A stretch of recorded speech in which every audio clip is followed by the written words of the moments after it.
Hello everyone, আজকের এই ভিডিওতে আমরা তোমাদেরকে একটা ইম্পর্টেন্ট নিউজ কভার করব। আর শুধু নিউজ কভার নয়, আমরা নিউজের পাশাপাশি ওই নিউজ থেকে কি ধরনের কারেন্ট অ্যাফেয়ার্স এবং জিকে আমরা জানতে পারি, যেগুলো এক্সাম রিলেটেড আমাদের খুবই দরকার, সেগুলো কিন্তু আমরা এই ভিডিও থেকে শিখবো। তো আজকে আমরা যে খুবই একটা হট টপিক নিয়ে আলোচনা করছি, সেটা হলো কি যে লোকসভায় বর্তমানে ডিবেট খুব চলছে।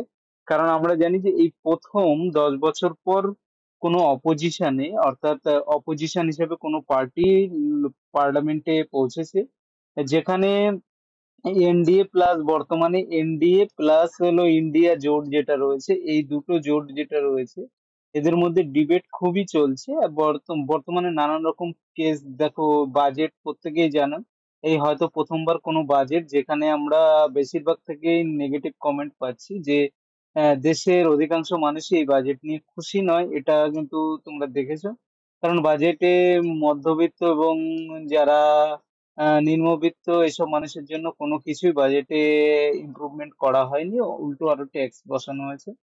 তো আজকে যে টপিক, চলো সেই টপিকের দিকে চলে যাই। আজকের টপিকটা যেটা হয়েছে সেটা হলো যে অনুরাগ ঠাকুর নামক একজন এমপি, বিজেপির এমপি, তিনি রাহুল গান্ধীকে বলেছেন যে যার নিজের জাতের ঠিক নেই সে অন্যের জাতে গুনতে এসেছে। মানে অর্থাৎ কেন তিনি এটা বলেছেন, যদিও তিনি ইনডাইরেক্টলি বলেছেন, সেটা নিয়ে সম্পূর্ণ কিন্তু আমরা ভিডিওটা আজকে আমাদের আলোচনা করব। তো চলো তাহলে দেখে নিই কি ঘটেছিল ঘটনাটা। তো প্রথমে আমরা জেনে নিই, দেখো রাহুল গান্ধী প্রত্যেকেই জানো বর্তমানে এলওপির যেটা রয়েছে, অর্থাৎ লিডার অফ অপোজিশন হিসেবে তিনি কিন্তু সিলেক্টেড হয়েছেন। আর বিজেপির হামিরপুরের একজন এমপি, তিনি হলেন অনুরাগ ঠাকুর। ঠিক, তিনি বর্তমানে রাহুল গান্ধী যে গতকাল যে ডিবেটটা হয়েছিল, যেখানে রাহুল গান্ধী চক্রব্যূহ, হালুয়া, ঠিক আছে, হালুয়া যেটা অগ্নিবীর আর এমএসপি এইসব নিয়ে কিন্তু কথা বলেছে, রিজার্ভেশন এসব নিয়ে কথা বলেছে, এবং তারই উত্তরে অনুরাগ ঠাকুর এবং এই কিন্তু কমেন্ট করেছে। তো অনুরাগ ঠাকুর কি বলেছে দেখো।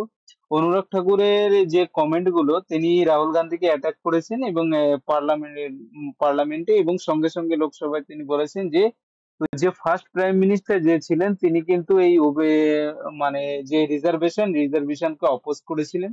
এবং সঙ্গে সঙ্গে তিনি এও বলেছেন যে রাজীব গান্ধীও কিন্তু ওবিসি যে রিজার্ভেশন রয়েছে সেটা ইমপ্লিমেন্টেড করেননি, এটা বলেছে। এবার সঙ্গে সঙ্গে যখন এই হয়, তখন ওই স্টেটমেন্টের টাইমে যদিও অপোজিশন বলছে, অর্থাৎ ইন্ডিয়া জোট বলছে যে অনুরাগ ঠাকুর যেটা বলেছে সেটা আনকনস্টিটিউশনাল।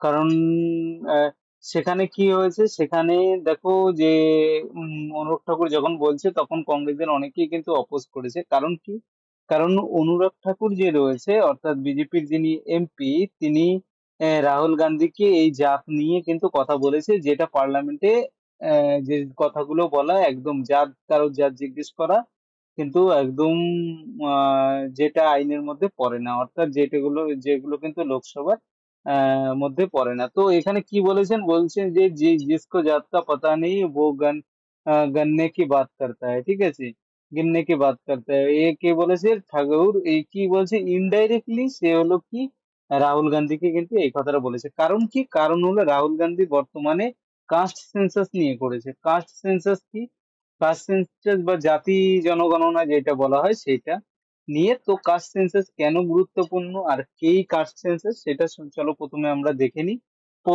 তো প্রথমে আমরা সেটাই দেখে নিই, তারপরে আমরা আবার নিউজটাকে কভার করবো। দেখো দেখো, সেন্সাস আমাদের লাস্ট কিন্তু 2011 সালে হয়েছে। এরপরে 2021-এ হওয়া দরকার ছিল, কিন্তু বর্তমান গভর্নমেন্ট এটা করেনি, বা করে পারেনি হয়তো, যে কোনো কিছু হবে। তো ফার্স্ট কাস্ট ওয়াইজ যে ট্যাবুলেশন হয়েছিল সেটা কততে হয়েছিল, স্বাধীন ভারতে প্রথম কিন্তু 1951 সালে এটা হয়েছিল।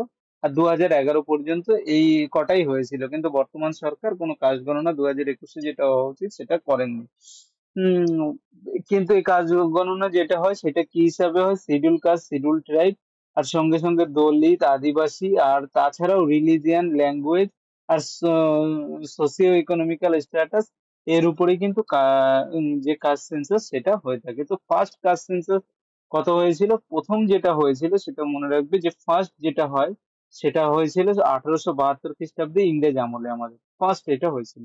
আর স্বাধীন ভারতে প্রথম হয়েছিল 1951 খ্রিস্টাব্দে, যেটা মানে 51 সালে এটা হয়েছিল।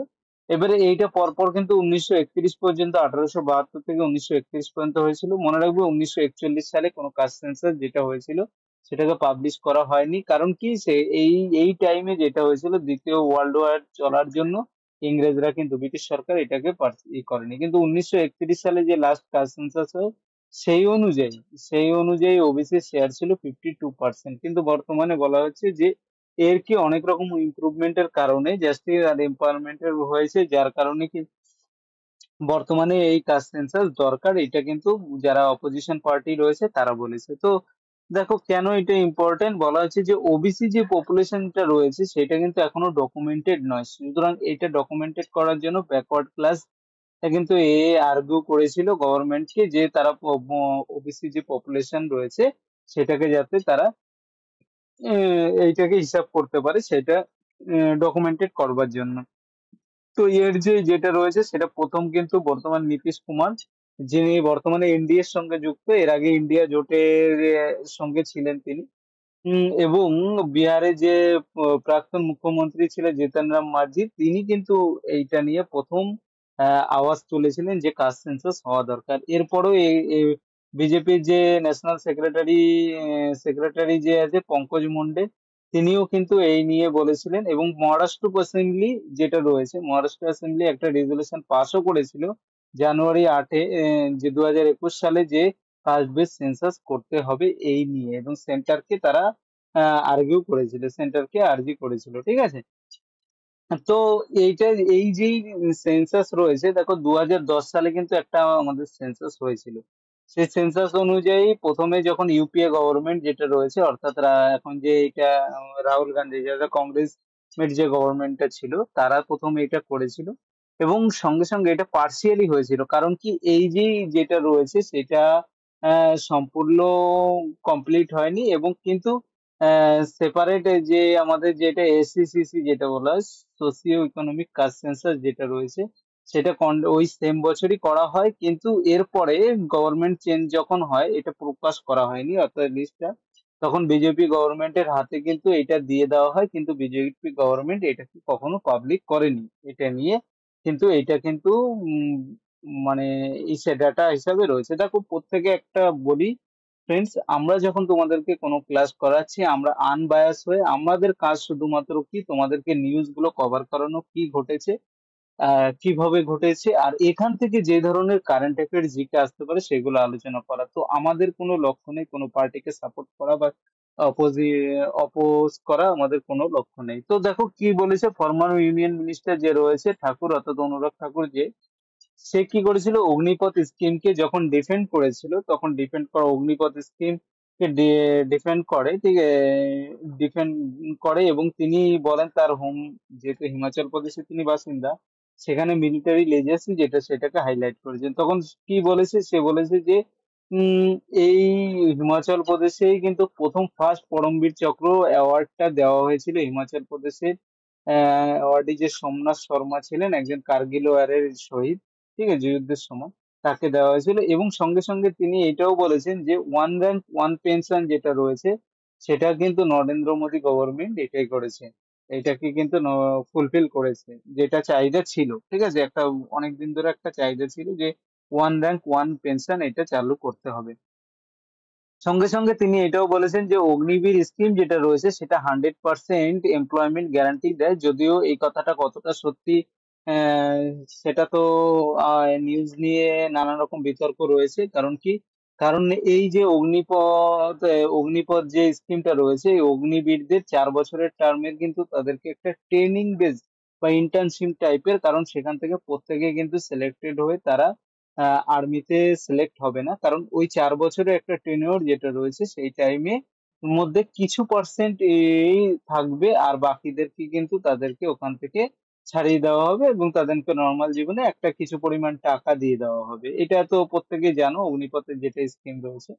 তো এটাকে যখন তিনি এটা বলেছেন, তখন কিন্তু যে অখিলেশ যাদব যে রয়েছে, অর্থাৎ বর্তমানে যে উম, ও বলতে পারো যে প্রাক্তন মুখ্যমন্ত্রী ইউপির যে অখিলেশ যাদব, তিনি কিন্তু এটাকে ডিফেন্ড করেছেন, এবং ডিফেন্ড করে তিনি কি বলেছেন, তিনি ডিফেন্ড করে এটাও বলেছেন যে যখন প্রথম এই এটাই করা হয়, অর্থাৎ অগ্নিপথ স্কিমটা যখন প্রথম আনা হয়, তখন কিন্তু অনেক পার্টি বলেছিল যে এই যে একটা হিটেড এক্সচেঞ্জ বলেছিল, যে সমাজবাদী পার্টি যে অখিলেশ যাদব যেটা রয়েছেন, তিনি লোকসভায় বলেছেন যে যখন ইউনিয়ন বাজেট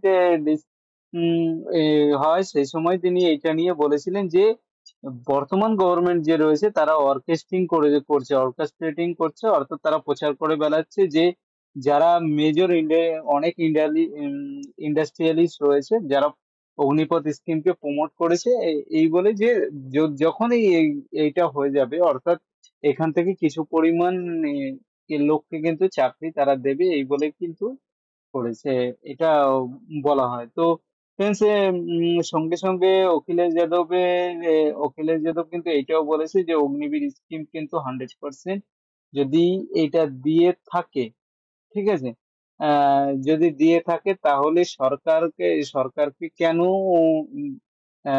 প্রত্যেক রাজ্যের দিকে বা এসে কিছু পার্সেন্ট করে কোটা এই ফিক্সড করে রাখা হচ্ছে যে অগ্নিবীরের জন্য তারা দেবে। তো ফ্রেন্ডস, আজকে দেখো এই যেই আমাদের নিউজটা কভার করলাম তোমাদের, সেখানে নিউজে যা ঘটেছে সেগুলো নিয়ে আমাদের অতটা বেশি মাথা ব্যথা না, আমাদের মাথা ব্যথা যেটা নিয়ে, অর্থাৎ যেটাই, সেটা মনে রাখবে, কাস্ট সেন্সাস কি, যখন কাস্ট বেস সেন্সাস করা হয়, জনগণনা করা হয়, সেটাকে, অর্থাৎ schedule caste, schedule tribe, OBC, general caste, ঠিক আছে, এইসব নিয়ে যখন করা হয়, অর্থাৎ সেন্সাস, তো সেন্সাসে আমাদের যেটা দেখতে হবে, সেটা ফার্স্ট সেন্সাস হয়েছিল 1872 খ্রিস্টাব্দে, ইংরেজ আমলে।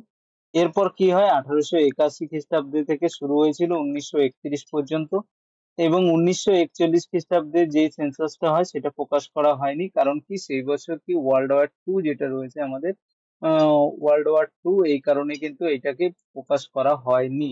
এরপরে স্বাধীন ভারত হওয়ার পর প্রথম 1951 সালে কিন্তু সেন্সাস গঠন হয়, যে করা হয়। এরপর 2011 পর্যন্ত করা হয়েছে, 2011 পর 2021-এ আমাদের যে সেন্সাস হওয়ার কথা ছিল, কিন্তু বর্তমান গভর্নমেন্ট ওইটা এখনো পর্যন্ত করেনি, সেই সেন্সাসটা এখনো পর্যন্ত হয়নি। আর এই সেন্সাসটা করবার জন্যই কিন্তু অপোজিশন যারা পার্টি রয়েছে তারা কিন্তু খুব ভাবে এইটার উপরে জোর দিচ্ছে।